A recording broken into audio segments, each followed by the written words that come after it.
ये तुम्हें सब छोड़ देंगे, आनंद आ जाए। और सिद्धांत ये है, जो दूसरों के सुख को सोचता है कि हमारी क्रिया द्वारा किसी को दुख न पहुंचे, सुख पहुंचे, निश्चित आपका मंगल होगा।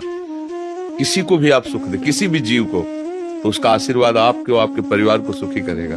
पर प्राय लोग ये नहीं जानते, ऐसा ही मानते हैं कि दूसरे का सुख छीन कर हम सुखी हो सकते हैं।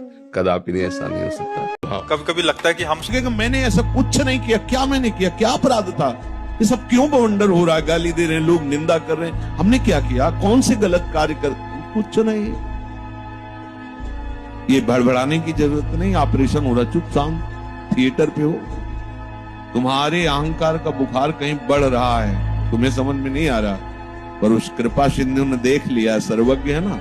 अब वो बिना किसी कारण के जाल रचेंगे, आपका अपमान होगा, निंदा होगी, और निंदा उसी से करवाएंगे जिससे प्रतिष्ठा होने की संभावना है। निंदा, अपमान, अकीर्ति, तिरस्कार, अप्रतिष्ठा, बिना दोष के लांछन, जब ये तुम पे बरसने लगे तो समझ लेना प्रभु दूर नहीं, नजदीक ही है, मिलने वाले हैं। 4-6 अंधे थे, एक हाथी खड़ा था। बोले क्या है? बोले हाथी।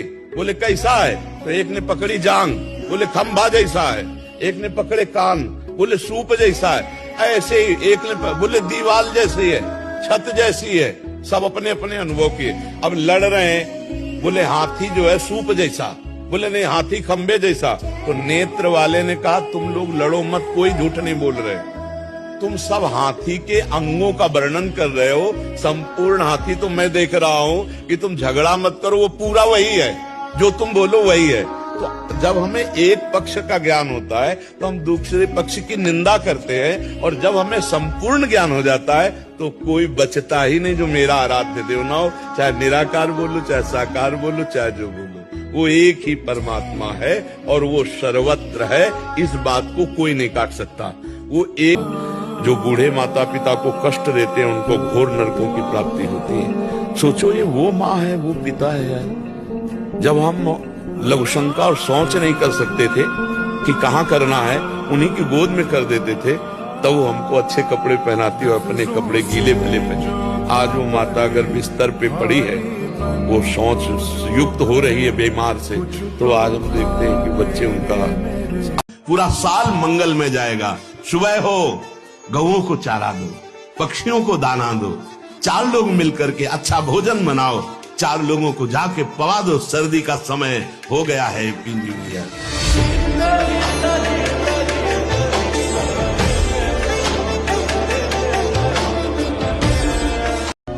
एक बार जब हमने तुम्हें दिल दे दिया तो दे दिया यार, जिंदगी भर के लिए दे दिया।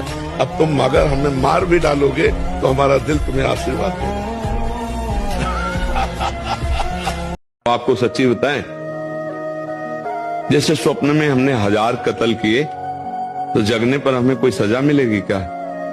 ऐसे ही हमसे अज्ञान में पाप हो गए हैं, अब हम धीरे धीरे जाग रहे हैं ज्ञान में, वो सब भस्म हो जाएंगे।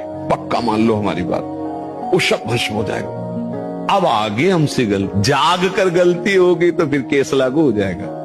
शरीर, मन, वाणी और अहंकार से जब भगवान की शरण में हो जाया जाता है तो उनका हर विधान मंगल में लगने लगता है। प्रतिकूल से प्रतिकूल परिस्थिति में भी आनंद का अनुभव होता है, हार में भी जीत का अनुभव होता है, दुख में भी सुख का अनुभव होता है। भगवान आनंद समुद्र है।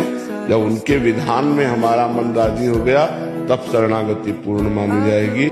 देखो एक बात हमारी गांठ बांध लेना, जाना है। इतनी प्रार्थना, ये थोड़ा कड़वी दवा है, जाना है।